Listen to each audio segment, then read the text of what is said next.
Hey everyone, Birds here. Welcome to Crucible Radio. This is part 2 of our interview with John Weisnewski and Claude Jerome. Last week, we talked about how the early game took shape, some of the big picture design philosophy, and some surprising details about the way guns work in D2. Go back and listen if you haven't. It's a great talk. This week, we go deeper. I'll leave it at that. But before we get into it, just a couple things to get out of the way. Before we recorded this, we reached out to a lot of the big name Destiny content creators to hear their questions. Big shout out to everyone who got back to us with some great questions. Holtzman, Mercules, Fallout, Joverated. Thank you, and I hope we did you guys justice. Next, I realize this thing needs a bit of a disclaimer. First up, Nusk makes guns. Claude makes subclasses. They can't answer questions about token grind, ranked playlists, private matches, endgame activities, all that. They don't work on that part of the game. And as Bungie employees, they can't speak to that stuff either because they don't know or because they don't want to undercut their coworkers who do work on that. So if it feels like we're avoiding those questions, it's because we are. We're trying to respect the limitations our guests have on what they can talk about. And in my opinion, it still leaves plenty to talk about.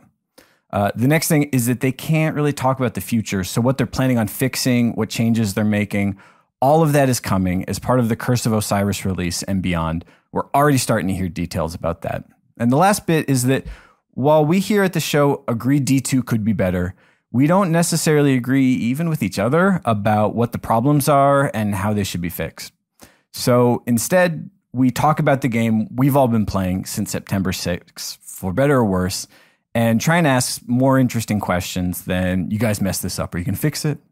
And there's one more thing. Sorry, Crucible Radio fans, you're going to love this interview, but bear with me and just sit tight for a sec, because first, I need to say something to the Destiny community. If you just want to get to the interview, skip ahead a couple minutes until you hear the music. Not going to hurt my feelings. Think about every memory you've ever made in Destiny, every moment that only could have happened in this game. Well, since day one, people have called Destiny a dead game. It's broken, it's not enough, too hard, too easy, too random, too boring, too expensive. I'm never buying it again. Do you remember a time when the Destiny community cared more about having fun than complaining about the fun they weren't having? Well, that time never existed. If you don't believe me, go scroll back through those Reddit threads and Twitter feeds and forum posts. At best, we get a week after a new release, 2 if we're lucky. I mean, think about that. This whole time, every moment you were having fun, the Destiny community as a whole has been focused on why you weren't. Destiny is made by a studio full of actual people who have dedicated their lives day in and day out at every level to building the perfect game. And this is not PUBG, this is not Overwatch or Counter-Strike or Fortnite or WoW or RuneScape.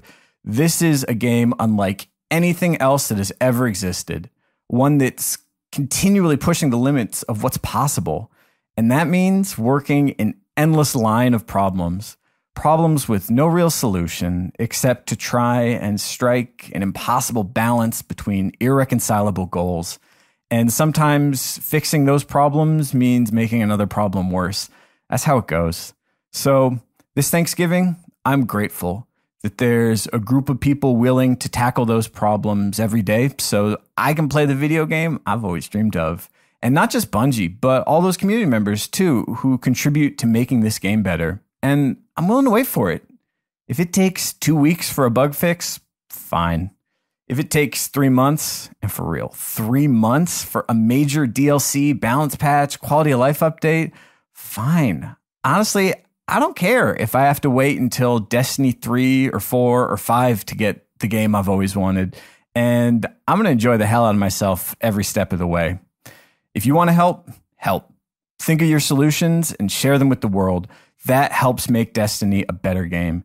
If you can help solve the impossible problems of fun, of skill, of balance, of competition, of boredom, of surviving as a game studio with a single franchise, awesome.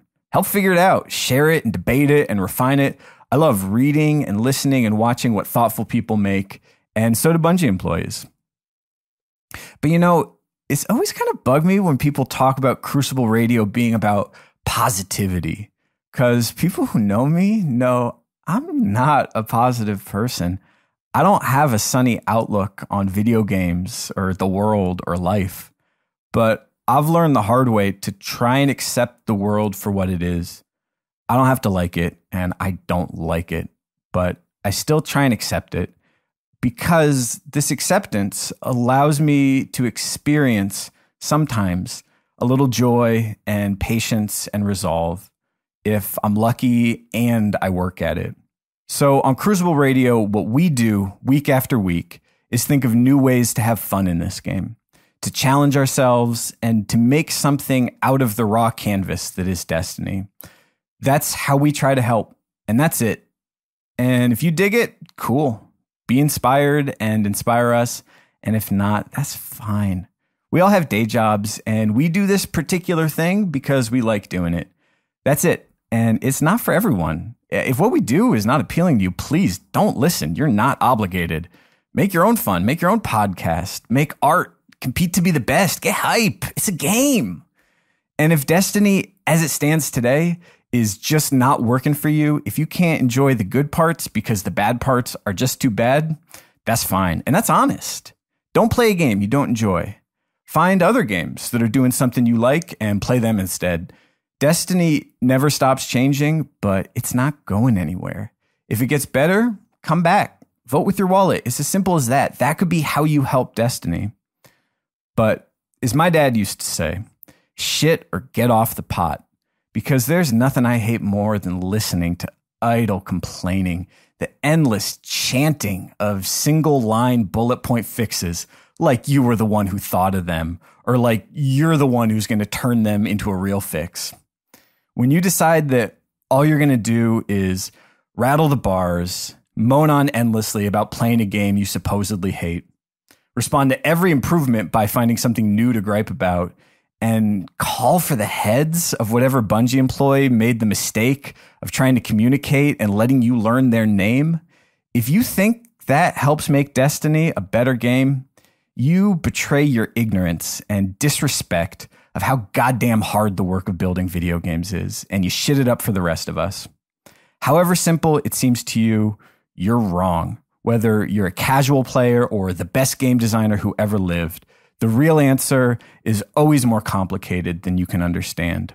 But I believe that when smart people communicate and work hard together, good things happen. But the toxicity that has infested this community since day one, the disrespect and the entitlement that is the enduring trademark of the Destiny community, that's the single worst part of Destiny. It is worse than any meta, worse than any grind, worse than any bad drop. It is pure venom. It's the opposite of fun. But if you're like me and you're exhausted and bored to tears by it all and would rather have fun in the meantime and learn about this eighth wonder of the world, stay tuned. Claude Jerome and John Weisnewski are two of the smartest, humblest, most knowledgeable game designers I've ever had the luxury of meeting, and I'm honored by the privilege to talk openly with them. If you've ever thought to yourself, Bungie should communicate more and communicate more openly, well, here you go. Without further ado, part 2 of our interview with John Weisnewski and Claude Jerome. Thanks for listening. Driving west to Jackson, when the doubt it takes control. On either side of the great divide, there's no place left for you to go. Lights flicker through the landscapes like scenes of a picture show.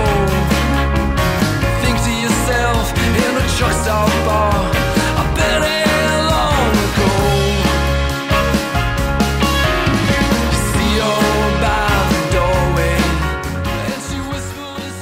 Birds, do you want to ask about Vice right now, or can I ask about a new weapon entirely, a new weapon? Oh, I don't even know if this is a question or not. Let me just get this out of my system. You just like Vice. Thank you for Vice.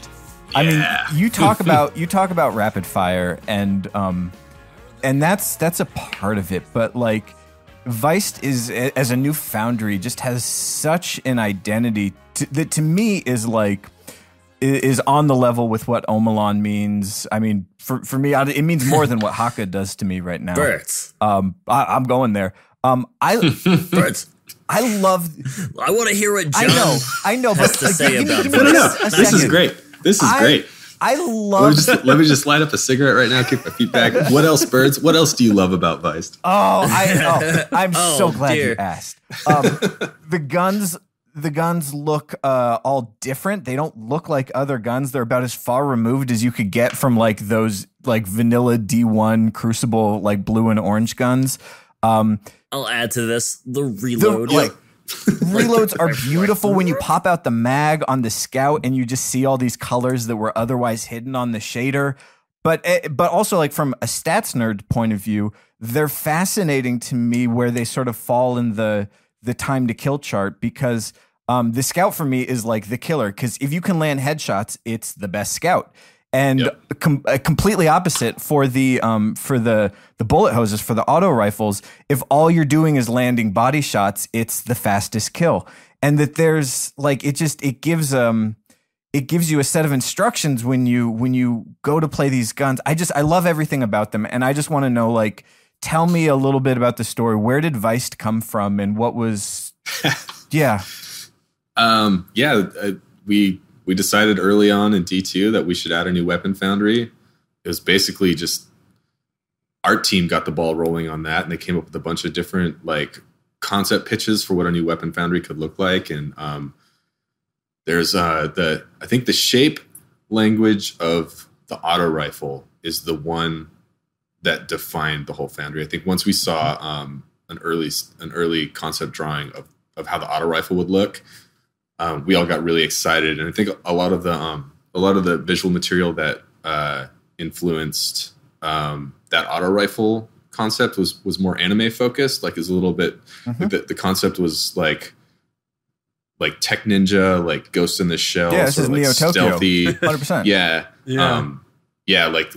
Like near future sci-fi dystopia weaponry, stuff like that.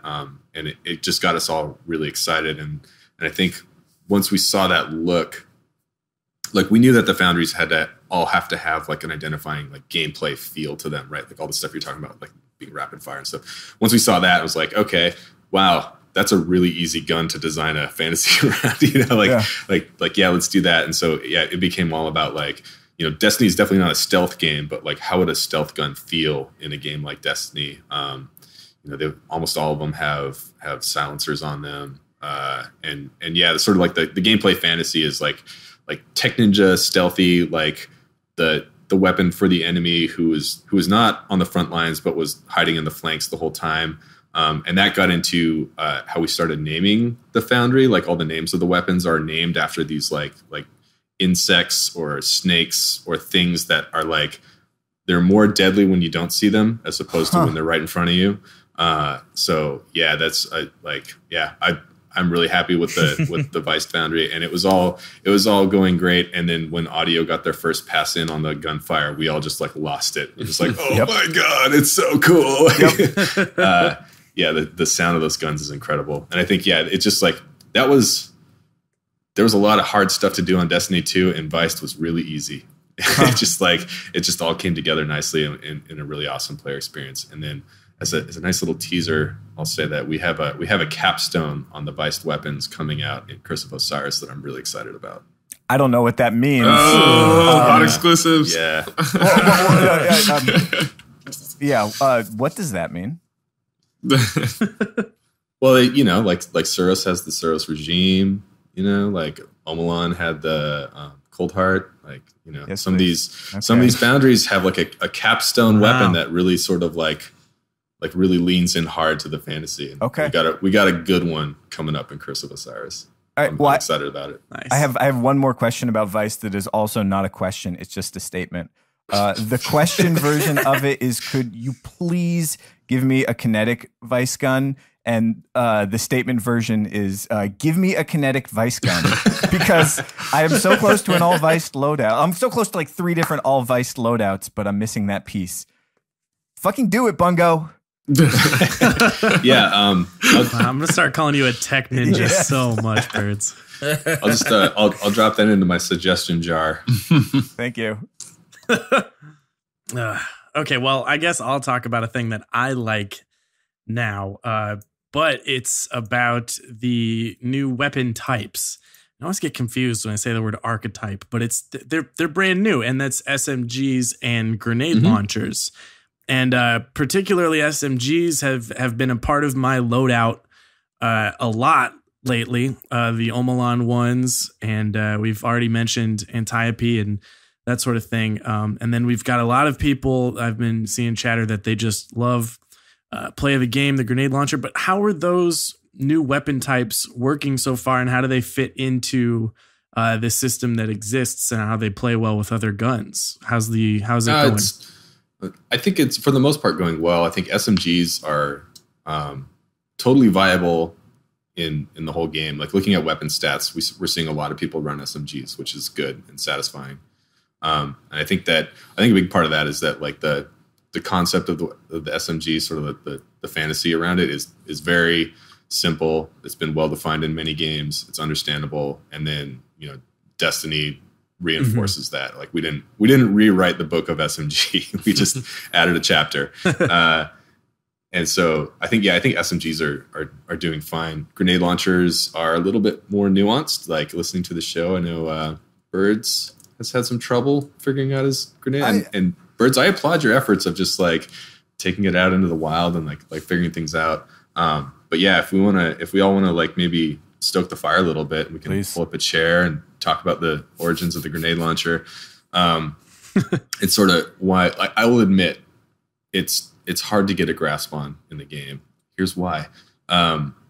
We knew early on we wanted to build a grenade launcher, so we did. We got it into people's hands in play tests. And this is one of those guns where, unlike the SMG, the lineage of grenade launchers in video games varies widely. And people have a lot of like muscle memory built around using a weapon like a grenade launcher. And so maybe you fell in love with a grenade launcher in Unreal Tournament. Maybe you fell in love with a grenade launcher in Halo Reach. Maybe you fell in love with a grenade launcher in Call of Duty or Battlefield. There's a whole bunch of different aspects of gameplay. And so like a lot of the feedback we got on early on with the grenade launcher was very noisy. Some people were like, it's perfect. Some people were like, this is garbage. Why would I ever use this? And then of course, like, because we knew it was going to be in the heavy slot and competing with the rocket launcher, we couldn't just have the thing blow stuff up easily, right? Because then why would you take a rocket launcher because it's only got 1 or 2 rockets when my grenade launcher has 10? There'd be no point to do that, right? Like, so we had to play a lot with like, what's the identity of the grenade launcher? And basically, so we tried all of those things. We tried, okay, all grenade launchers will be sort of this like Quake, like Unreal, like bouncy trick shot grenade launchers. And then like the people who liked those ones loved it, and the people who didn't get it and thought it was trash. And then so like, okay, full swing the other way. Like they're just going to play like a fun Call of Duty gun. Like you just like, fire it as fast as you can and blow stuff up. And as soon as it hits the ground, it explodes and like sends shit flying in the air. Some people like that. Other people were like, well, what? I'm just going to run a rocket launcher. Why would I ever use this thing? And so we figured like, okay, well, let's just do all of those things. And so basically, we kind of leveraged the subfamily sort of like archetype system within the grenade launchers to softly advertise to player like this is the lineage of grenade launcher you're taking with this one, right? So you have to sort of like, grenade launchers are one of the ones where if you want to use it and you have an experience in mind that you're trying to play around, you kind of have to read a little bit, which sucks, but you have to like look at the perk, look at the family, play it a couple times, figure out how it plays, and then I would recommend once you find one you like, commit to it. There's another big part of the grenade launcher too is that with all those like nuances aside, the speed of the projectile is huge in how you learn how to use it, right? And because we make an investment game with a whole bunch of weapons that drop that have to feel different from each other, projectile speed is a variable that we use to help identify these weapons from each other. So if I go from one to another, like acclimating to that moment that the grenade is in precise distance is actually like really tricky and hard to do. So yeah, there's a lot of nuance with grenade launchers, and I'm not surprised at all that a bunch of people aren't gravitating to them immediately. We have seen an uptick in data, like anecdotally as a player of the game, a regular player of the game. I've seen a lot more when I play. I've seen people using them a lot more. So I think it's starting to stick. But yeah, I think I'm not surprised at all that it's tough. And so yeah, the optimal way to play with a grenade launcher is to get a direct hit, because the impact of the grenade does a bunch of damage. That should be a guaranteed one-hit kill in PvP for any archetype of grenade launcher. And then I think, if you have one with a big drum, I think the optimal way to play is to spam fire it. Like you should just consider it like a semi-auto rapid-fire rocket launcher. Really good for bosses, really good for mobs. And then if you have a single loading breach one, those are the ones that we put the fancy perk effects on. So we knew that it's not inherently super satisfying to just have one grenade round and then it's long reload. But like I use I forget the name of it, the one that's the field forge, the one you get in EDZ, grenade launcher. The loaded one. Yeah, it's got the flashbang grenade on it. Dude, I use that thing in the Leviathan raid. Shock and awe? Yeah, it's like shock and thunder. Something like thunder that. Flash. I don't know. Yeah, I mean, I use that thing every time I play Leviathan raid. I use that thing because you can just blind an enemy and then do a bunch of work with the other stuff, and then once they're back up, then you just pop another blinding round out, and it's great for the Baths encounter, great for a bunch of encounters. So yeah, the single loading ones are going to be the ones that A, will do the most damage when you get a direct hit, and B, have some sort of like status effect on top of it. Does that help? Yeah, no. Yeah, it is making sense to just based on my personal experience and it was even back when the betas were happening, and I remember reporting in from the premiere going like, wow, I used this one grenade launcher and it was nuts. And then I went to go use it when I thought it was the same gun, and I used a different one, and clearly those were doing the two different things, right? One was a bouncy precision one, and one was sort of just explode when it's near, and the complete difference in feel of like weapon contract kind of thing threw me for a loop. So now that makes total sense why I had two sort of completely different experiences when I just sort of looked at it going, grenade launcher, this does that. Yeah. And so that definitely makes a lot of sense. Admittedly, it may not have been the best decision to try and like throw the whole kitchen sink in on that archetype. I mean, yeah, I think there's a lot of, designers out there who might be like, dude, you should have just committed to one and made it really good. It is what it is. It's what we did. I may have done it differently a second time if I had a chance, but I don't know.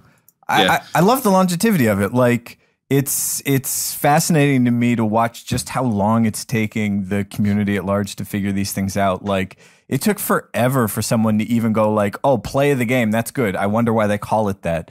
But then to see like, and like, I'm talking like, and Noosk, you gave us this hint, but like, even just in the last week or so, we're starting to see people in like trials going off. I think it was Fun Police was going off with Fighting Lion. Yes.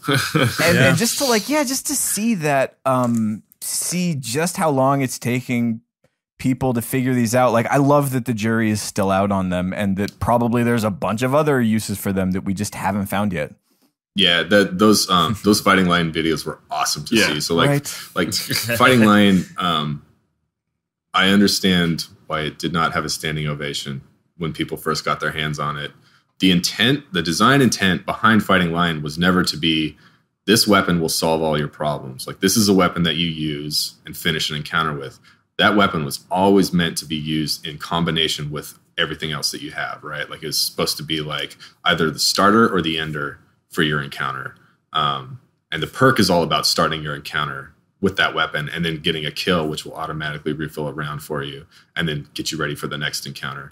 And those videos that Fun Police put out are that. So we talk about this every so often. We have a couple testers who are just effing ninjas in our labs. And one of our testers basically got onto that playstyle with Fighting Lion relatively early. And that play style is a big part of the reason why it feels as weak as it does, because we were like, oh my God, when that grenade launcher is really strong and you can pull off that kind of stuff, it's insane. It's like, it becomes really bad. So, yeah. I do like the idea of having a plethora of guns, and some of them are just meant for certain people and certain playstyles. Yeah, well said. Yeah, definitely. Like, it takes advantage of what our game is, right? We have so many guns. It would be a shame not to make a few that were just like, hey, go play with this when you want to just try something new and just kind of do something new. No Land Beyond. Exactly. Yeah, no, totally. Like, No Land Beyond is one of the few guns that we made with like a certain play style and skill level in mind, right? And like, this gun, like, we knew it. This gun is not for everybody. It'll be for a small percentage of the population, and they are going to love it. Mm-hmm. So, between you two, what are your favorite guns? Well, cracking up a new one. I was thinking about that long and hard. Yeah. Because I am a man who does not deal with decisions in my personal life very well. Like, best gun, favorite gun. I can't handle it. But I settled. I thought about it long and hard, and I settled on Rat King as my favorite gun in Destiny 2. Oh, Claude. That's right. Oh, my heart just exploded. Oh, I'm so happy. It's so good. It's like, it does all the things for me, right? Like, it totally makes me feel like an asshole rat, just like scurrying away from the fight. It totally makes me feel connected to my fire team. We're all running it together. You know, I got a cool perk that totally makes me think about my kit differently. It's super good. I think Rat King is definitely the one I've settled on my favorite gun. Back in week 1, when the whole thing was like, okay, we got to do these exotic quests to get our light up, I did a Nightfall and I helped 2 of my buddies get it. I didn't have it on me, but I needed a Nightfall anyways. So they both get Rat King, and then they decide like, well, let's go use this in Crucible. And they were even being sort of like snarky about it, of just like, this like kinetic sidearm, like that's not good. But we play like 2 games and all I hear is them giggling. Like, so I'm like just trying to do what I'm doing with my new Better Devils and stuff, and I just hear them go like like as they like turn invisible and run away. I'm like, you guys are dorks. Yeah. But yeah, I mean, it does what it says. It's like just a different way to play entirely when you have something crazy like that.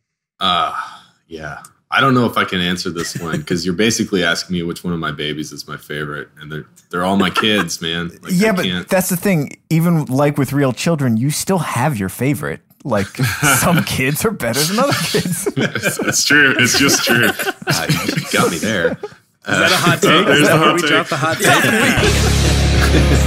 Some kids are just terrible. Some kids are also. Some kids are optimal. You know, you just lots of choices. How could you not run this kid? Come on. Well, okay, give us a comedy answer, or give us one you like for a specific reason. Give us something. Yeah. I think, I think my favorite for different reasons is also Rat King. We're the Rat Pack right now. Yeah.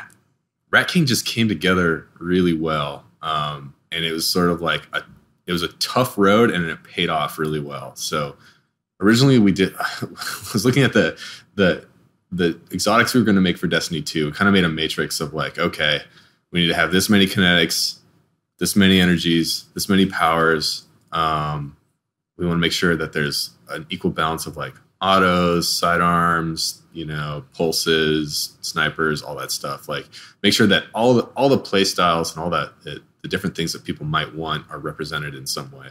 And so it got to the kinetic sidearm, and I'm like, well, what am I going to do with this? Like, this is actually like a tough nut to crack, because like you guys are saying, like, kinetic sidearm, like, shoulder shrug, who cares? And so then I got to like, I basically had to like do some thought exercises of like, what is cool about a kinetic sidearm? It's small. Okay, why would a small exotic kinetic sidearm be cool? I don't know. What are some small things that are kind of cool and deadly? Spiders. I don't know. Snakes and bats. Weist has that market covered. Like, I don't want to do like, I don't want to go there. So like, I don't know, like a puffer fish. No, like, well, okay, rats are kind of gross. Rats are kind of deadly. Why are rats deadly? One rat isn't deadly, but a whole bunch of rats is actually kind of scary. Okay, that's kind of interesting. And then like some stuff that we've always wanted to do was like have perks and things in the game that react to other perks and things in the game, so that the fire team composition can be more of a conversation with like how you're going to play versus just like, what am I wearing? What do I want to do with my friends? And so it was sort of an ambitious move because like as social as a game as Destiny is, we don't have a lot of robust tech in this specific area where like the atoms and the perks that are happening on your player can talk to the perks that are happening on your buddy. So it was a hill to climb. So I sort of like got the concept for the weapon in, and then all of a sudden things were looking dire and we had to like cut a few guns off of our list.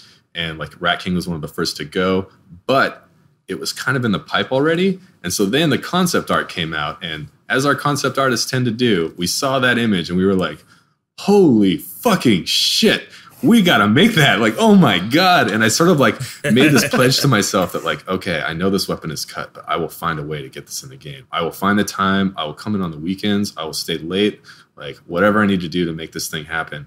And it ended up not having to be that crazy. Like we got back into a point where like, okay, I think we can add a couple more exotics to the schedule. And so we got Rat King rolling, and then like actually building that perk that like talked to your whole fire team, and it knows when everyone has a Rat King out, and it knows what to do versus like I have 2 players in my fire team that have it equipped, and now 5 people do, and now 1 person unequipped it. Like that was some really complicated, tough work to do that involved a lot of help from some pretty smart people.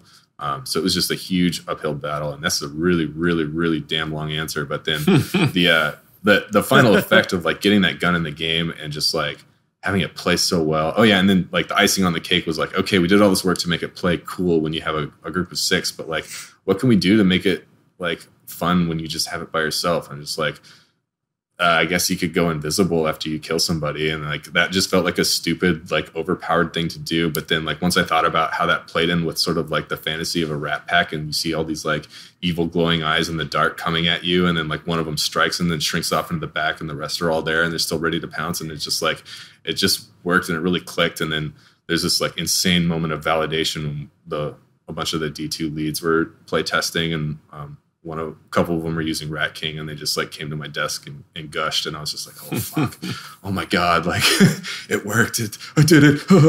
Like yeah, so just that whole story I told is probably why Rat King will always be the one I'm like most proud of in a way, or just like it'll mean the most to me. I don't think there will ever be another gun that I'll work on that will like be as like difficult and then satisfying at the end. And it's so cool. It's one of the best designs. Like the design of that gun is just like, it's one of my favorites. One last Rat King thing, because we've talked about this for long enough. One last reason that's the Rat King episode. Yeah. One last Rat King thing that's the reason it's one of my yeah. It's one of my favorites because during playtests, after all that amazing work happened, and Nuska's like, he got over the hill, and he's like, all right, we got it, we did it. I got Nusk super pissed when I just screamed, Rat King Cole! Just killing Nusk and saying Rat King Cole was the best part of my day. That's great. I actually wanted to ask what is getting yelled the most in the testing room. Good to know that's... Rat King Cole is the new Telesto. Got it. Okay. All right. Well, Claude, we need to hear from you a little bit. Nusk, thank you, for that story, but we want to hear from our other buddy here. Let's get back to subclasses for a little bit, and we'll just keep bouncing back and forth here. Okay, so one thing we want to talk about with subclasses is the evolution. I think it became very clear one of the first things everyone started getting hype about was that the classes still have their elements, but they're different. How are they different? So there's this sort of like evolution, and especially with the 3 new ones sort of replacing the old 3, so to speak. How did that get started? How did you decide which subclasses were sort of getting reinvented, and where did that go? Why did you want to sort of, take Sunsinger for whatever it was, but turn that into something new? And how did Striker sort of stay Striker? Yeah, that makes sense. So I think this one's interesting because, like I mentioned earlier, we don't always have a straight path in our design of such a big game, right? Like we're kind of like rolling with the punches a bit, right? And so I think the way that kind of shook out was we were making some new stuff, lots of stuff left on the cutting room floor. Lots of stuff changed pretty drastically, and a few of them that were coming together were really starting to like challenge the things that we had existing. Right, they're like overlapping or like close enough that we were like interested in. We kept trying to push it away and like in ways that were making it not feel like something cohesive. I don't know how to put it. Like for Dawnblade, for instance, right? Like we had like the concept of the like avenging angel, basically, is what we talked about it, right? Like you're floating through the skies, raining down death from above. You're a fiery bird with like deadly attacks and all this stuff, and we kept going with it, and it was super cool, super fun to play. But it was really pushing on Sunsinger quite a bit in some ways that were like challenging the identity or overlapping the identity. And at some point, we looked at it as an opportunity actually to think about whether or not those identities were doing a good enough job at what they set out to do, right? Like, was Sunsinger something that people could identify with a strong evocative image in their head?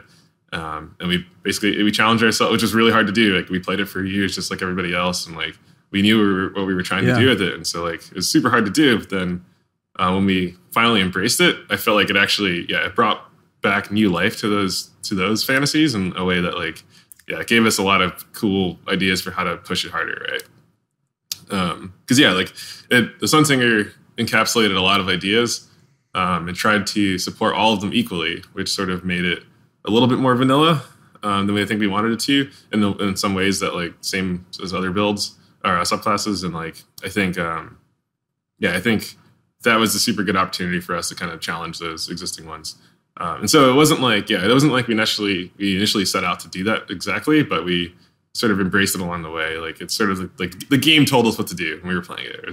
It just felt right. And so, and same with with Defender and Sentinel and Arcstrider and Blade Dancer. Like Blade Dancer encapsulated so many fantasies that it made it kind of muddied and hard to look at a glance for like passerby and understand exactly what they're going to get out of that guy.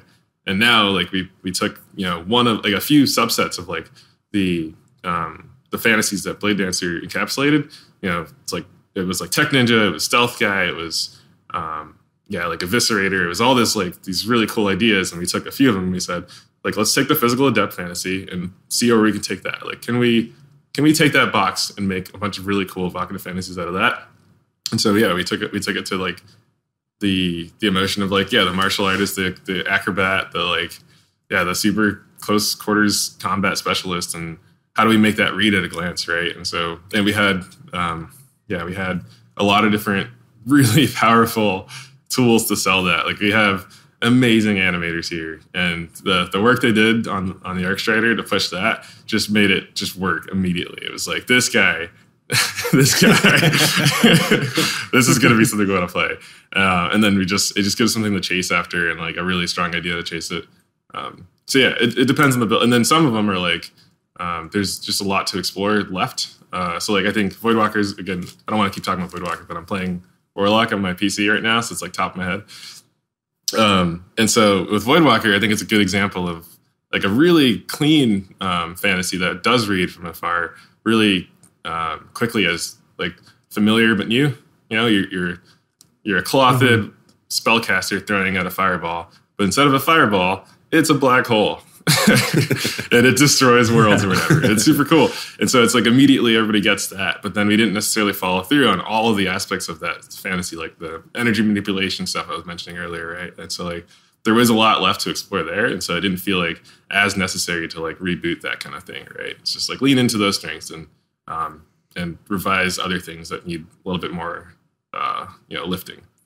Yeah, I kind of see that, and we had some notes about this, even about how some of the other subclasses, while keeping a name, sort of inherited things from the other ones. It really took on that player fantasy. Like you talk about Arcblade having like everything, and then it was the Invis class, it was the Fast class or whatever, and then now we have Night Stalker being this sort of pure stealth thing that's the only one that can go in Viz and that sort of thing. Did you see those sort of getting picked up by other subclasses, or did you think like, let's move this perk to that subclass, it would fit better? Yeah, I mean, I think it was a little bit of both, right? It's like so now that we've focused this other fantasy or the subclass on the fantasy of being physically adept, like what do we do with all these remaining pieces, and like where can those shine the best?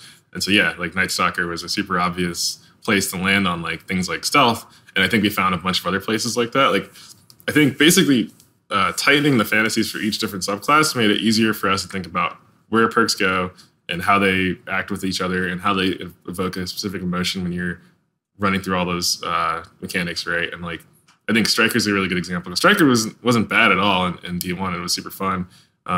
It was just, like how much more can we push that feeling of just like dropping your gun and just running in the fight head first and punching guys in the face. And so like that was a really fun challenge to tackle. Tackle's a good word too. It was a really fun challenge to tackle. And we thought about that in every aspect, the super, the perks, just like, knocking down the door and just making it work. Like that feeling of just like leaping over the car and like, who knows what's behind it and just like fighting everybody. I don't know. I think we had so many opportunities to push those fantasies that we didn't want to necessarily give up on those and just start those over or anything like that. There's mechanics that pop up in Destiny 2, and this is going to be like birds with Vice, where I don't know if this is a question, but there's just like it's almost like elements I know from video games, but not from Destiny or from a shooter, coming into play that I feel are so entertaining. Like the one that stands out for me was Arc Souls. Started calling them Arc Buddies. Like, like I'm playing it the first time it really hits. I had yeah. It worked. Yeah. I was like, this is my little buddy now that I'm running around with it. It was like, it was so natural. And then, but yeah, it was like the first time I had this play with it, I just put this rift almost in the middle of Midtown. And I had a guy from the right of me and I melted him down and I ran back and refreshed. And then a guy from the other side. And I realized I was playing like tower defense almost, because I just had this like such a strong little setup. And it was like, I can't go far from here, but you come over here and I'll win. Or like another one that stands out so much is the change of how the smoke grenade works in the Night Stalker subclass. It goes from this sort of, secondary grenade, stop someone do damage and it still has that effect. But the addition of, tripping someone's radar. We talked about this on the show. Is like, literally we're in I heard. Countdown on Eternity. Swain is saying, hey guys, watch out. Guess what? This stuff trips your radar. And then the next round, he goes, whoa, what's that? There's one more. Yeah, that was spinning in a circle. That one was a super controversial one internally. Like that was, I don't even remember what piqued that interest in me. Like I was messing around with those smokes, and I think it was that we were talking about, exactly the thing I mentioned earlier, like taking this fantasy like space for a given subclass. I mean, like for the Night Stalker, it's all about like, you're the deadly hunter, like walking through the shadows, looking for your prey, setting up these smart traps. And we were looking for like how to build the trapper fantasy harder. And like, and like we were talking about what makes the trap perks not super appealing in D1. And it was just that they weren't necessarily all that effective. And like, it was one of those moments, I think, where like just knowing the space of possibilities with our tools and with our game informed a little bit. So like I remember stumbling over the fact that we can just, ping the radar with like anything we want, basically, and thinking like, oh, this is a really cool way to make like sort of a decoy out of the smoke grenade, and like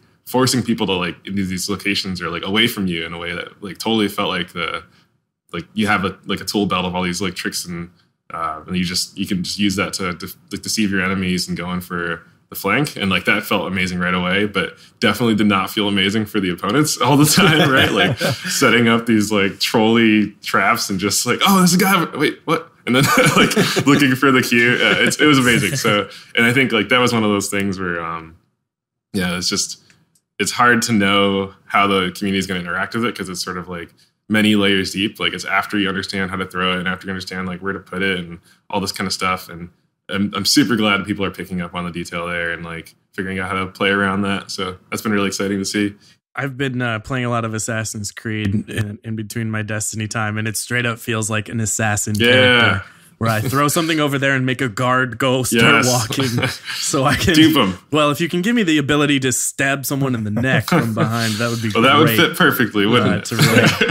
Yeah, that would really flesh it out for me, really feel something good there. Yeah, that speaks to that, like the idea that there's still lots to explore in certain subclasses, right? And so he didn't want to rework those. And I think, like there was just so much magic that we wanted to bring back up to everybody. So like that theme again of like making the fun easy to find. And I think with like one of my I think there's this sort of like overarching principle that I've noticed here that like each designer is sort of like their bias for like how they play and what they experience and what they think is fun totally finds their way into the game, right? And like in a way that's really interesting that like totally gives the game this feeling of multiple perspectives. And I think with like one example that for me was like I mained Bubble Titan in D1 like for years, and it's my favorite thing to do. I could be supportive to my team, I could be like the bastion of hope in the back, or I could just drop bubbles on people's faces and punch them to death, right? Like it was amazing. Like I felt so versatile, but like ultimately not like super flashy. Like I wasn't going to be in the front of the trailer. I wasn't going to be on the back of the box, or like no one was going to like come tell me like how cool I looked making my little house or whatever. But I felt cool, right? And so like that was a lot of the inspiration behind the Sentinel stuff. Is like, how do we just take this like the fantasy that like you could go off and defend your team, or you could just go off and punch people in the face and make that a part of like something that feels cohesive and like versatile. And so the Sentinels, like we rallied around that in both the super design and with the paths. And I think people are picking up on that level of detail as well, where like, you know, we gave you at face value, the path of the aggressor is how you play aggressively. And the path of the protector is how you play defensively with your friends. And then people learned, what's the difference really? What's really the difference? Like, I could just drop this bubble on someone's face, or I could just like use my overshield to get in there and keep punching people and keep getting overshield and keep getting health back. And like, I love that, like, because it speaks again to that like core versatility of all those options. And like, yeah, like, it speaks to like that bias a little bit too of like I really enjoyed this, and I think other people would too. Let's try and make something that, you know, brings it out to the surface. Who came up with Slova Bomb? That was a late night with me and Greg Fang. We were working on, I forgot what we were working on. It was working on the Voidwalker stuff and like figuring out what we wanted to do at Nova Bomb. And like we were talking about all these different options. I was tweaking stuff and trying stuff live, and he and I were talking about Street Fighter again, and we talk about Street Fighter all the time. And I don't know if you guys play, but Oro from Third Strike has this move where he jumps in the air and he tosses down this giant super slow moving thing. And like, you have a few options, but like, you kind of feel crumpled anyway. You're like looking at it and you're like, oh God, the fire. And it's just like slowly moving towards you. And it's totally counterable. You know exactly what you could do, but it's just, you're not thinking straight, right? It's like Jason Voorhees like walking slowly at you and you're tripping over the vines and you're like, oh God, I'm so scared.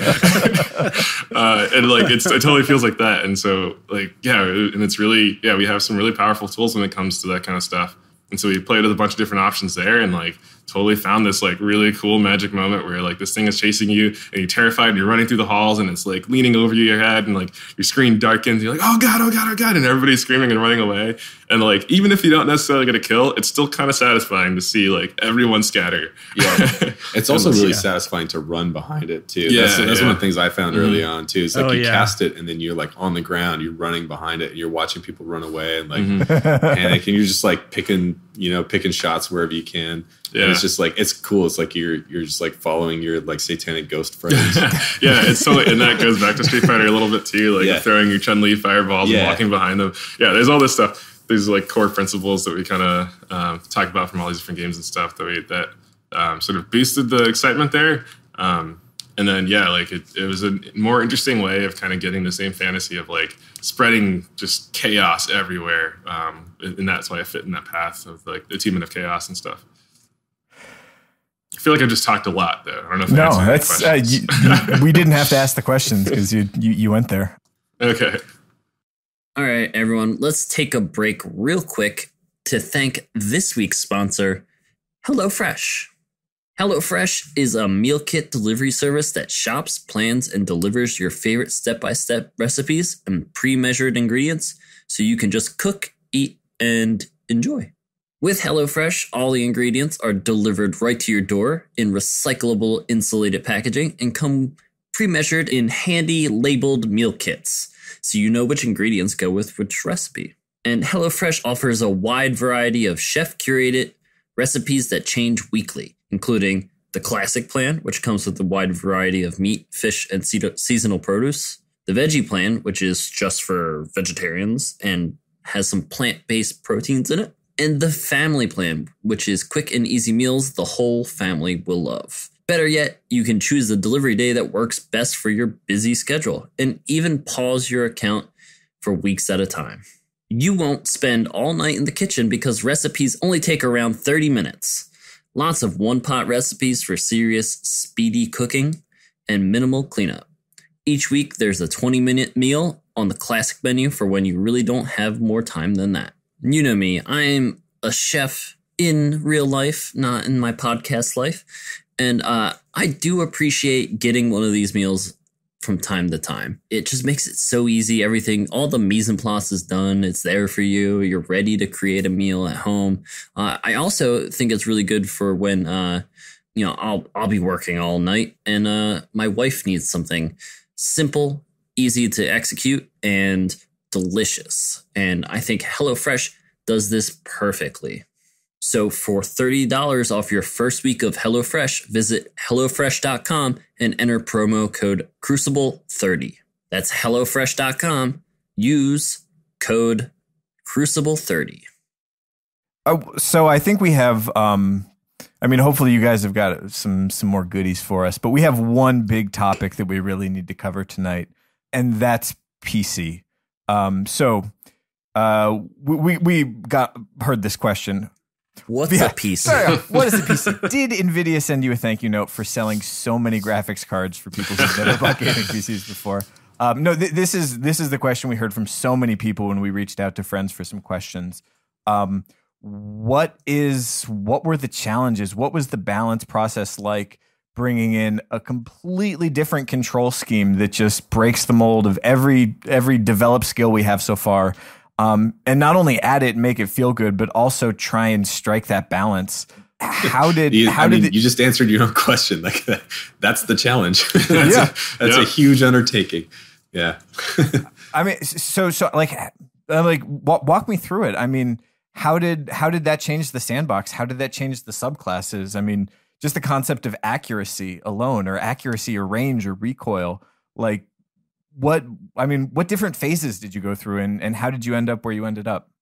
Oh boy. Yeah. This is a tough one. This is, to be perfectly honest, this is more of a question for Grant than it is for either of us. So Grant Mackay, sandbox designer, he was basically like the sandbox design lead guru genius who spearheaded a bunch of the tuning stuff and gameplay elements that went into the PC build.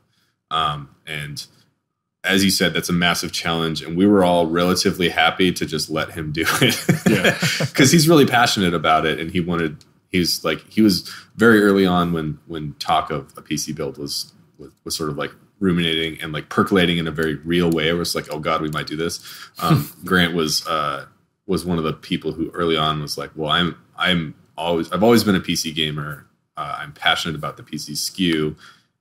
If we do it, I would like to work on it because he felt like he had a better internal quality bar than probably most of us do, and I would absolutely give him that. Like, I've never been much of a PC gamer personally, and I think if it had been me spearheading that, we would not have this super slick, awesome playing PC game that we have. I'll double down on that too and just say his skills shine there. Like he is he chases it like a fucking bulldog. Like he's I remember the countless playtests we were in we're moving around, we're moving the mouse around. We're just trying to figure out literally just the aiming of moving the mouse around for weeks or months or whatever. And it was just never good enough. And a sandbox designer is our main skill set is basically, or one of our main skill sets is basically being able to detect and notice all these really small things that build up to over 1,000 little small changes to feel really good. And most of us can see a lot of steps deep. And with PC, it started to challenge some of our preconceptions a little bit. And what Grant was able to see pretty clearly out 20 steps ahead or whatever. And so like, even though like when we were all like, this is starting to feel really good, it still feels like Destiny. It still has like the identity of all the guns and the movement and stuff. And he's like, nah, it's still not good. This part is totally trash. And we're like, I don't even see it. And he's like, nah, it's totally trash. Like, there's this jitter here if you do this weird thing. It's like, what jitter? Oh my God, how did you see that? Yeah. And so like he was relentless and like really got it, just feeling perfect. Not to further throw him under the bus. Grant, apologies if you get in trouble for this, but there'd be times where we get like a mail from like the PC project lead. We'd go out to the whole studio and be like, PC project update, like everything's going great, game's playing awesome, like we're like hitting all these milestones and stuff. And then like 20 minutes earlier, Grant had been like ruffling his fingers through his hair going, the PC is a dumpster fire. This is awful. This is going to be terrible. We're never going to do anything good. Like, so he worked his ass off. And I think, he deserves a lot of credit for how well it plays. So but it does change the balance quite a bit. Yeah, so I think to get to your question, part of like figuring out how we were going to tackle that was like figuring out if we were okay with tackling that, like bringing up a lot of that stuff. Like, Grant was really good early on, and Sage too. Like pointing out like if we do this, we need to do it right, and doing it right means a lot of stuff. Like it means we're going to have to,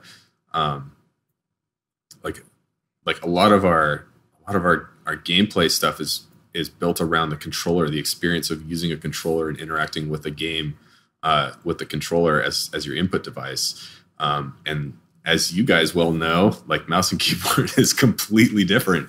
And so like it means like rethinking a lot about how you build your input model for everything from like shooting and moving and all that stuff. Yeah, a great example is like the raw tuning of acceleration was sort of tuned around like the idea of crossing your thumb over from like left to right or like forward to back or whatever, and like the time it takes to like physically cross there, and like the acceleration like maps pretty closely to that, and like feels really good on a controller. And because it's analog, like you can feel all of that, and it feels like real because of that. Put it on a keyboard, as soon as you press D and it's just not doing anything, you're like, this is trash. I've never played anything more trash than this in my life. And I don't understand why anyone thinks it's good. And like he was, he spearheaded like all the stuff that needs to go into making that feel still like Destiny, like still like there's weight and there's a reason to pick like different loadouts and stuff. But yeah, like to still match the expectations of the PC audience, which is really hard. Yeah. And Grant and I worked together relatively closely on like what should we do with the shooting game? Like, how should aim assist work? How should recoil work? How should your actual aiming react to the weapon animation? A whole bunch of stuff like that. And he was really good at early on, just like kicking down a lot of barriers and saying like this is like this SKU, this console is a completely different interactive experience, and also the mentality of the players who like this experience is very different in what they expect from an action game. And so like I think him and the PC team as well were really good at just like broadcasting the studio like, hey, we're doing a PC build, and doing the PC build means that we need to prioritize the player experience for a PC player, and we shouldn't try and force a PC player to think about their SKU like a console, right? Like we should adapt the game to that SKU. And that basically like once we all committed, it was just basically all in at that point, and just like a lot of trust. So yeah, another good example of stuff that we had to think about and change differently, like specifically, right, is really basic stuff that we had to challenge, like the FOV of the game is now able to be changed. Yeah. Yeah. Which changes it also. It's amazing. Like as a player, 95 boys. As a player, I rock it. Like I either max it out or I'm like, close to around like 95 or whatever. And but as like a developer at the time, it was absurd. It was, what? We can't change that. Like we have so many secrets we hide behind that.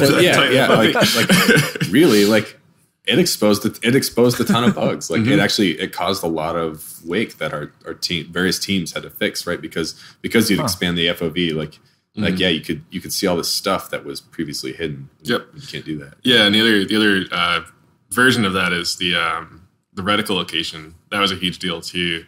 Because it's like it's historically been lower than the center of the screen for Bungie games for a long time, and so we also leverage that quite a bit with some of the tricks we do to like pull off animations that feel as good as they do in first person. but you like hide a lot of stuff like sort of under that that layer on the screen. And like, so as soon as, you know, we were playing it on PC and mouse and keyboard, Grant brought it up, like a bunch of people brought it up. Like, it just feels weird when it's not centered. Something about my my point of reference or like the way it's moving the screen. It just feels off. And he knew it would have to change. So we changed it, and it challenged a bunch of stuff, exposed a lot of bugs. We had to do a lot of work to just fix those kinds of things. Mm-hmm. And, you know, it's like a thousand things add up to make it feel as good as it is. And it totally cascaded into work for a bunch of people that, you know, were like brave enough to do it and to accept it. It's paying off. It's pretty cool. People are really excited. Yeah. Well, I mean, I think we're on the hook to try and get Grant to come on the show and talk about it. But I have one very specific question that I hope you guys can answer in some capacity. That pretty relevant to sort of the theory craft we do on the show each week. Does aim assist exist on PC? Yes, it does. So aim assist is a term that describes a whole bunch of systems working together for a cohesive shooting experience. So some of those things do not exist on PC and some of them do. But the raw concept of bullet bending, yes. Like there is some help happening. But there's a whole bunch of things that got turned off for PC. And that was just to help secret sauce stuff. Yeah, it was just like, it was basically like we looked at the bucket of things that we do under the hood that constitute sort of like the aim assist experience on console, and we were like, okay, to make a shooting experience that feels good and that also like looks and plays and is like emotionally similar to the the shooting experience on the console, which plays well. It's like a good experience that we wanted to try and sort of like maintain. We didn't want it to feel flat. Like there's a lot of PC games where the shooting is just an animation on the screen, and there's not a lot of like interactivity there, and there's not a lot of like visceral feedback about like, no, this is actually an assault rifle going off in your hands a foot in front of your face. Like we try to capture a lot of that like feedback, right? And like really make the weapons feel like they explode to life in your hands. And so, yeah, there was definitely some cherry picking of like, okay, we should keep this. We should probably throw this out. And with the whole intent being like we wanted to play and feel like a PC shooter should feel to the people who are acclimated to PC shooting. But we also want to retain as much of sort of the character and life that the console shooting experience has. And so, yeah, again, that was just like me advising Grant to do a bunch of hard work to figure out exactly how to do that. Mm-hmm. And he did it for like every weapon archetype. And yeah. So, but yes, there are some elements of the aim assist formula running under the hood on PC. Okay. Yeah. And I mean, I think that's confirming a lot of people's suspicions, but good to know that like, when we're trying to decide which is the best gun, that aim assist stat still has some relevance there. One other, I mean, and this just might be a yes or no question, or I know it's going to be a depends and have some really long answer, but I'll try it. Do you balance guns differently on console and PC? Well, we haven't actually done a balancing pass yet, so I don't know. But that was one of those, like when I said earlier, like the PC team sort of like challenging the assumptions we had about making this game. One of the big things that they brought up is that, hey, look, we believe that to be successful on a PC SKU, we'll probably have to make some decisions in different directions as we balance the game. And so that was an assertion that the team made, and it hasn't really been challenged, and we'll see how it plays out. But yeah, there are a handful of things, like I just said, like the aim assist formula, right? Like it diverted for PC. There's a couple other things with our shooting system and our gameplay stuff that diverted for PC. Like it is a different animal, and we're going to have to treat it as such. Yeah, there is some like really just stark differences in the meta that I'm sure you guys have seen as well. Like just across the input differences, and just like the fact that I can map my air dodge to my mouse on Dawnblade on PC changes everything for me. Yeah. I totally play it differently. And like it's refreshing and it's super exciting, but yeah, it feels like it will put pressure on us to think about how we balance across all the different platforms and stuff. Like I don't know what we're gonna do yet. Like I don't think we've really had enough time to think about that yet. But like, yeah, it's something interesting to explore. Fair enough.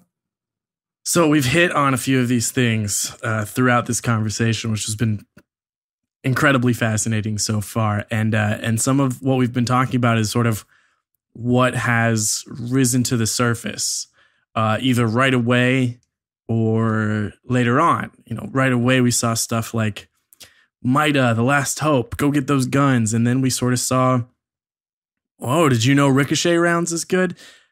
What sort of those things have you guys observed, from as the overlord perspective, that you found interesting or maybe surprising? And are there any that you think people just have not uncovered? And maybe you don't have to tell us, but maybe that you know of. Come on, just give one. Yeah. There's got to be a secret. I would actually, this is one I prepared for. I looked at the data today, so I have a fresh answer for this one. Data. Fresh We data, love data. right off the charts. Yeah, whatever. Yeah. I will say it's all been a surprise initially in the first couple months, because when you hit those last couple months of development, when the game is really coming together and like all the subclasses are hitting a level of polish and all the weapons are hitting a level of polish, there aren't enough people and opinions to really get a grasp on what is actually good. So you'll do a play test and you'll have, 8 people in there, and then next hour, like another 8 people in there, and they'll all just get like a random glut of weapons and armor. They'll pick a subclass they feel like playing that day. They'll pick a bunch of weapons that they've never played before, and then they'll play for an hour, and then they give you feedback on it. And so there's a lot of noise there. And so like some people are like, this is garbage, and some people are like, this was amazing. And then it's hard to parse, like it's hard to make accurate predictions. Like you can figure out like, okay, our guns aren't broken, they're not terrible. Like there is a gameplay loop here. Mm-hmm.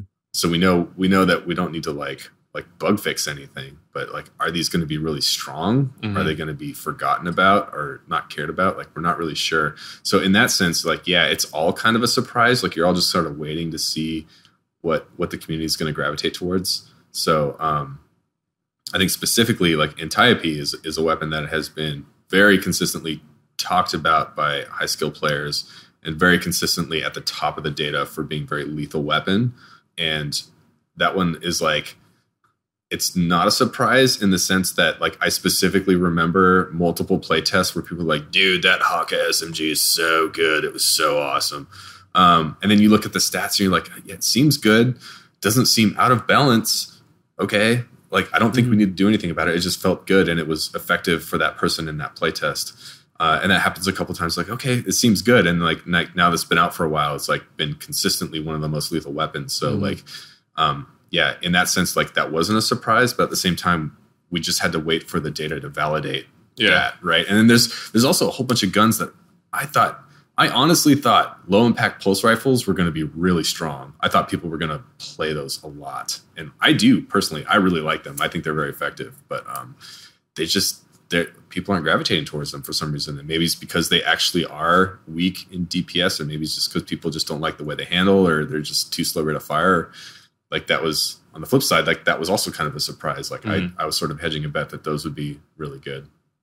Yeah, I think I'll speak to that too, like a bit. Like I think as a globally, I think the sandbox team has gotten way better at the way we approach our balance scientifically. Like we've figured out a little bit better how to tackle organizing all the data, organizing all the pieces, like understanding how they affect each other, predicting all the outcomes and stuff. And we still find ourselves surprised. And I think what Nusk said speaks to that a lot about like when the game's coming together in those final months. Like honestly, like, yeah, I would say every time we changed the game in the last few months, like any small change to like the investment, the weapon tuning, the ability tuning, whatever, it's a different game every time.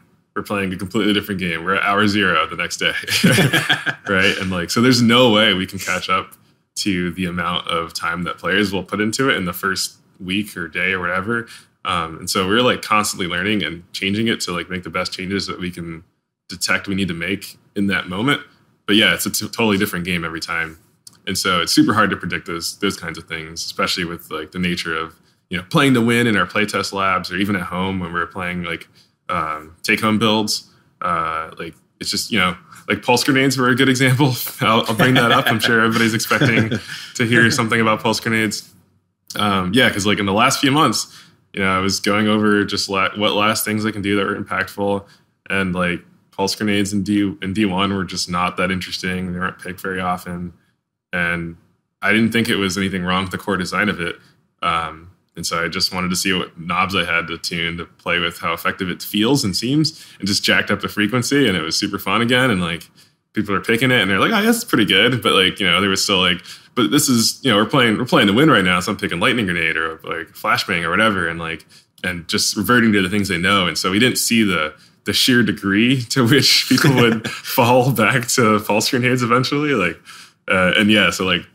Surprising data it's like, didn't take that long to be surprised by. Honestly, like in our internal playtest, people were coming up to me and it's like, pulse grenades seem pretty good. And so like, I'm not actually that surprised, but like the degree surprised me that like how many people are playing with it. So yeah.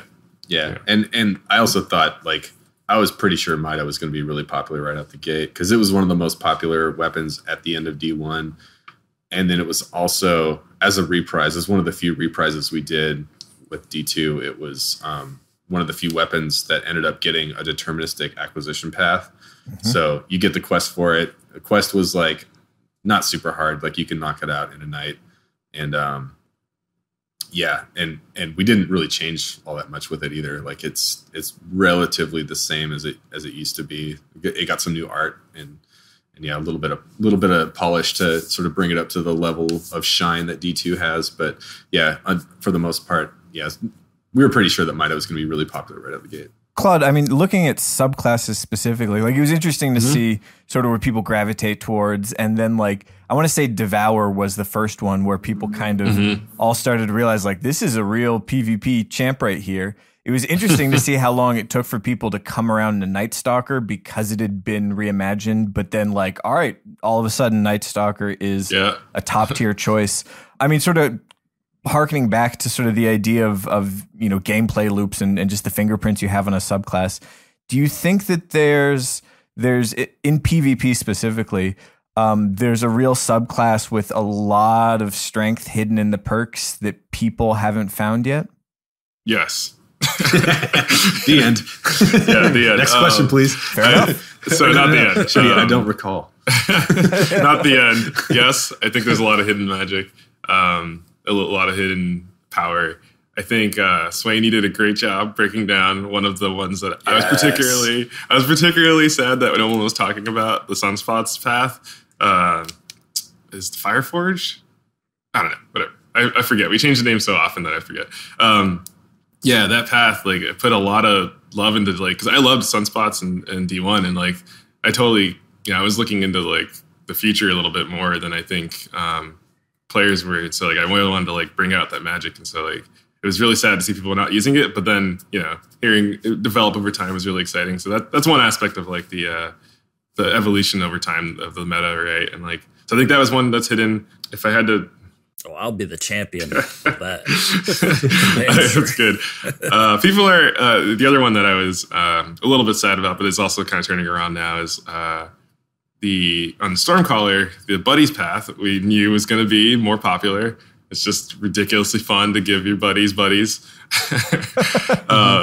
But we purposely loaded up that top path with a lot of fun stuff because we knew so good, Claude. It's super good. And, like, I don't know if we've talked about this at work yet, but like I've been running Ionic Blink in PvP, and it's just like you can just do such awesome. It's so smooth. It's I love so it. Good. Yeah, no, it's like the whole PvP game now is like there's all this like we've done a good job. It's like some in our team would argue maybe too good of a job of.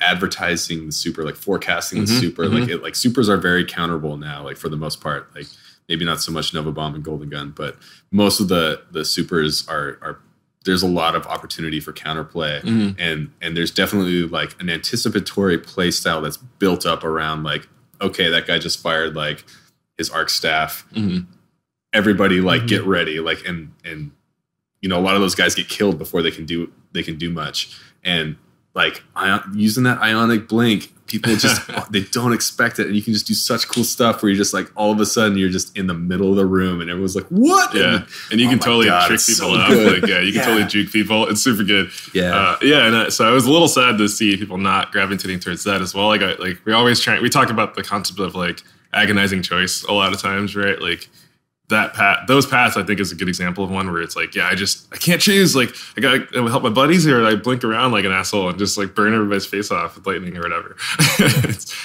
So that's a good example. And then the last one I think I'll bring up is it's tricky because everybody's playing Striker anyway. So I don't necessarily want to make more people like, feel like that's the only choice or whatever. But like the bottom path for Striker, the path of the Juggernaut, has a bunch of magic in it too that I think is overshadowed just by the double nades on the top path for the Earthshaker path. And so I think like that's a good example of one that like I think has a lot of magic but is being outclassed a little bit, and we see it in the data and we see the way people talk about things. But there's still something to it that I think people can explore and find some magic in, especially when you pair it with different exotics. Yeah, I think I feel that so hard playing Dawnblade and when you look at, especially us on this show and people that listen to this show go into a game and just read stuff and make decisions based off of, like, we always say, like, this gun is good on paper is a really common phrase, like, what's good on paper. And I look at Dawnblade and I'm just like, yeah, that top tree is real good on paper and I should use it. But I just really like Phoenix Dive, and I go and I use this one and stuff, and I just see and I love the trade off there and the decision. Like, man, Icarus Dash is so good.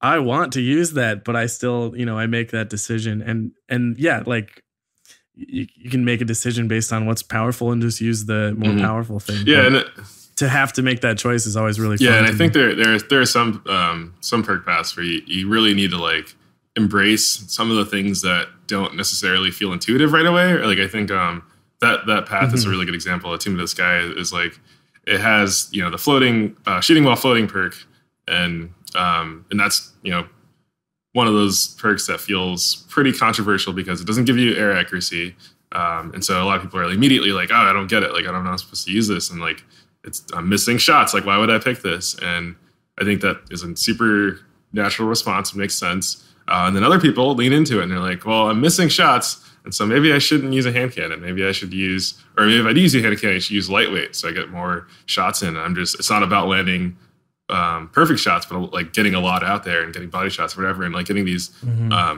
unanticipated angles on a fight. Right. And like, I think that's a good example of like when people sort of embrace what's there as opposed to like, fighting the fact that it's not exactly what they expected out of the gate. And then embracing it means that you can actually start to take advantage of some of its unique strengths and throw people off.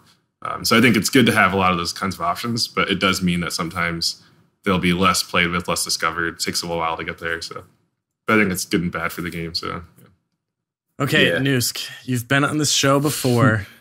You've told us something about a lift chart.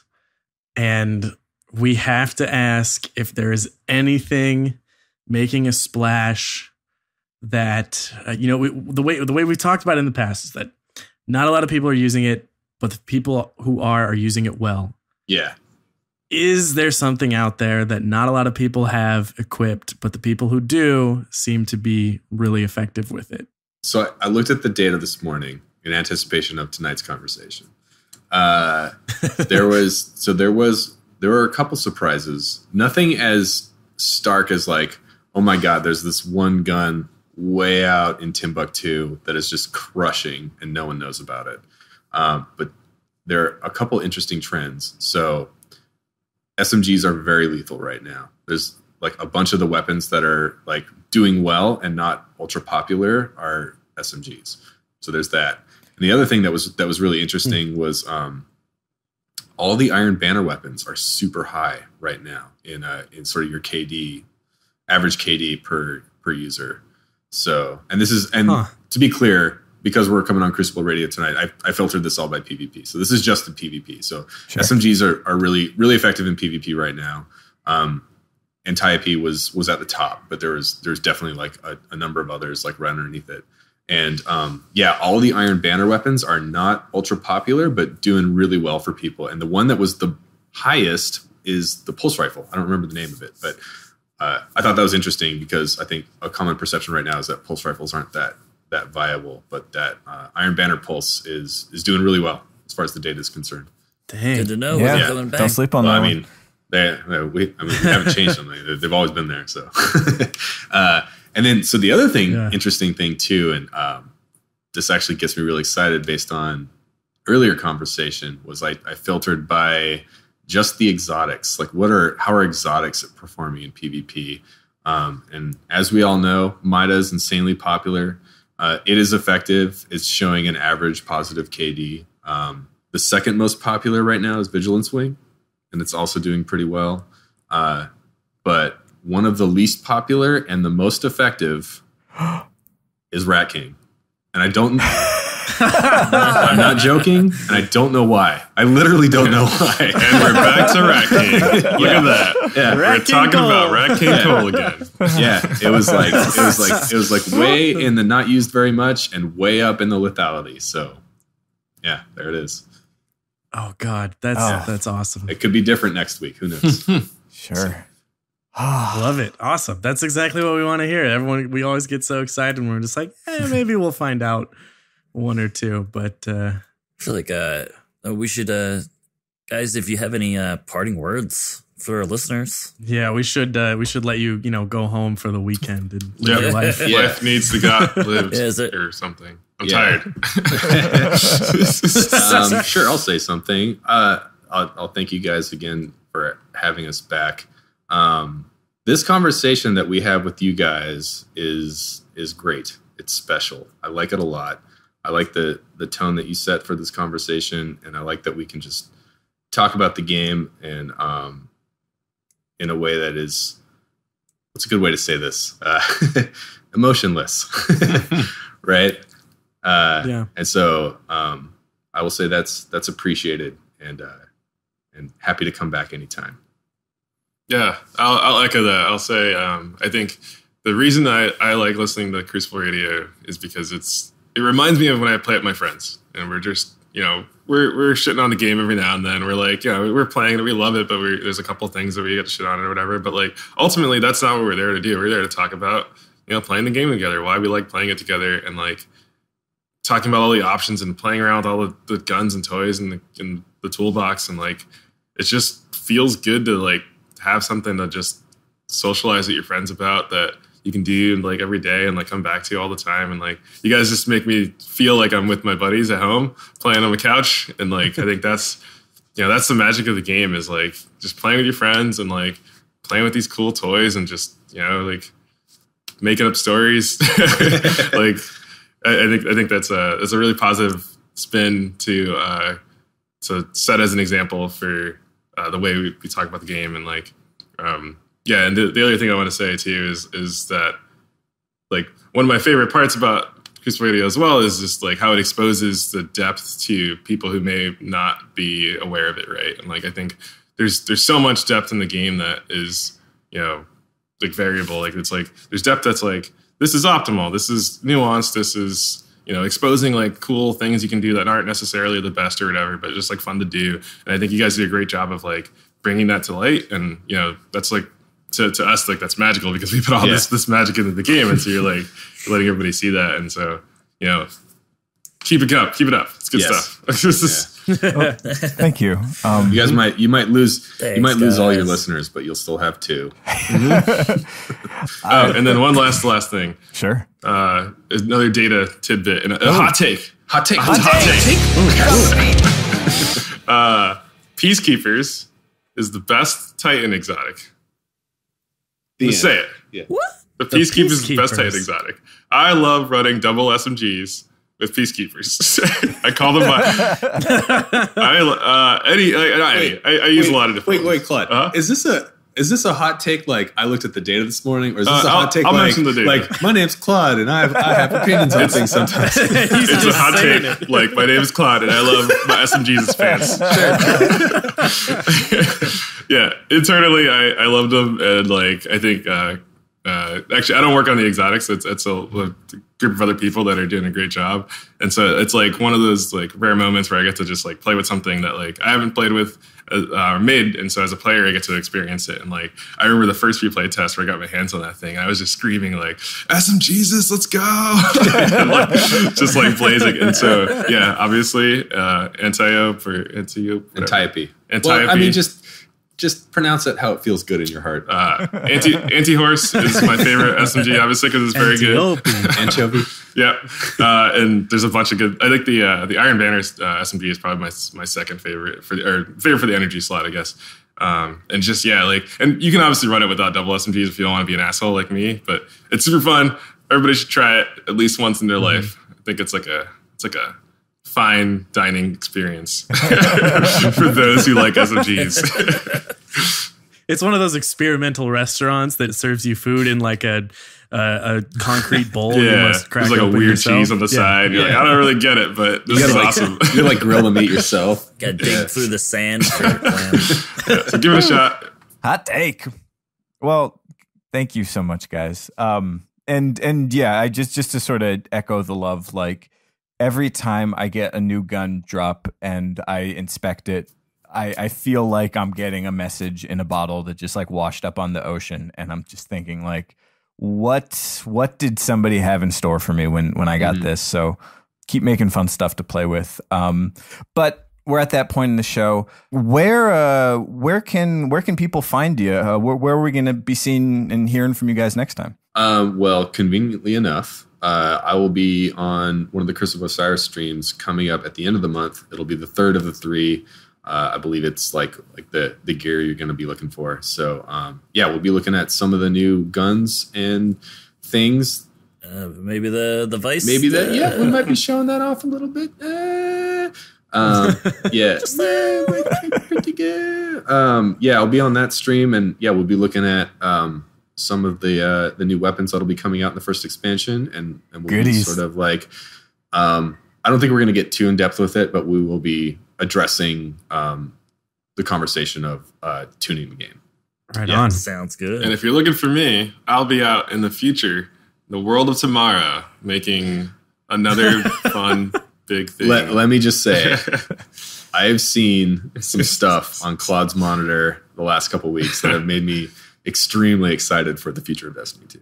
Yeah, I drive home giddy every day. It's yeah. There's some very, very awesome stuff in the pipe right now. Oh, can't wait. The Very tease. awesome. Oh my god. Tease. Oh my god, the stuff that's better than hearing about it. Honestly, I love having something like that to and look the stuff that forward Greg's to. working on. Oh yeah. It's man. insane. Oh my god. We got some fun stuff down the super pipe. It's like real far out there. And I've talked about this internally before. You're like, I'm not doing it. Well, I mean, I just finished up Crucible Osiris, so I don't really know what I'm moving on to yet. But yeah, I think some of the stuff I don't think they're going to see it coming. Yeah, I think it's going to be a legitimate surprise. Yeah, as a player, I definitely I can see myself being ultra surprised and ultra excited. Okay, you've been teasing. That's it. That's done. Yeah, I'm tantalized. Well, thank you once again for coming on the show. Noosk for returning. Claude, it's awesome to have you for the first time. You've spoken to us and we've had exciting conversations, and I was like, cannot wait for that to get on the air. And Noosk, it's always fun. It's always educational. And regardless of what anyone listening thinks, I truly believe that when you can reach across and sort of try to be understanding from both sides, you get so much more out of it. And the last bit of audio anyone's listening to is exactly proof of that I'm right. So thank you for coming on. And thank you everyone for listening to this conversation. And I hope you get out of it what I get out of it, which is walking away with just like a better appreciation for all of it.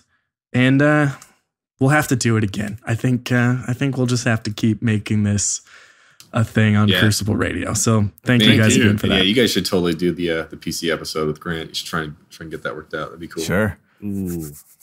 Grant, I'm calling you out, man. In the ways of old. In the meantime, a limp glove across the cheek. is that what the ways of old are? Yeah, that's right. It's time to duel. All right. Well, in the meantime, I really want to go play some Destiny. So I'm gonna sleep. Okay. Yeah, I need to eat dinner. You had a power bar. Man up. Claude, it was a Cliff Bar. Cliff Bar. I'm sorry. It was a Cliff Bar. Yeah. All right, guys. I bet it was white chocolate. Yeah, it was probably raisin. Oh, was it raisin? It was. Was it raisin? No, it was chocolate almond something. It was like a new flavor. Oh man, I want to wrap the show, but I also want to hear you just keep throwing granola shade at Bones. This is incredible. Granola shade. Granola shade. That's a gamer tag right there. That's a super good granola shade. I want to keep that. That's good. Oh, that's good. All right, sounds like a Destiny weapon name. Ooh, All right. Yeah. Ooh. maybe a hunter cloak. Yeah. Keep an eye on the sandbox. All right, guys, let's go home. See you guys. time. This was super fun. Later. You guys are the Thanks. best. Walking the road down this street. Well, man, part 2 is over and in the books. It was an amazing interview all around. 3 hours total of recorded talking with John Weisnewski and Claude Jerome of Bungie. Such good stuff. Such good stuff. Hopefully y'all enjoyed it. And please, if you enjoyed our content, hit that subscribe button in your whatever podcast app you use, whether iTunes, Stitcher. They got so many these days. Pick one, hit subscribe. We'd very much appreciate it. Also, if you are looking for more Crucible Radio action, head on over to crucibleradio.com. We've got maps by relic. We've got great merch. We've got some awesome t-shirts. We've got past episodes on YouTube, some montages, all that stuff. Head on over, crucibleradio.com. It's pretty great. Lastly, since I guess I'm the one doing outros this week, well, these 2 weeks, follow me on Twitch, twitch.tv/Swain/. I am doing cooking streams a lot soon, so stay tuned if you want to learn how to cook from someone who you listen to week to week. Anyway, love you all. See you next week. Hey everyone. Well, no better way to end a great interview with some good music. This is Radiator King. Find him at radiatorkingmusic.com. Yeah, this is speaking to me right now. Thank you so much for listening and putting up with everything that surrounds this process. We love you all, and for those of you out there who listen to the end, we appreciate you very much. So, until next week, bye. Well, the sun meets the yellow dawn. Is there anyone here that can tell me? Well, the sun meets the yellow dog.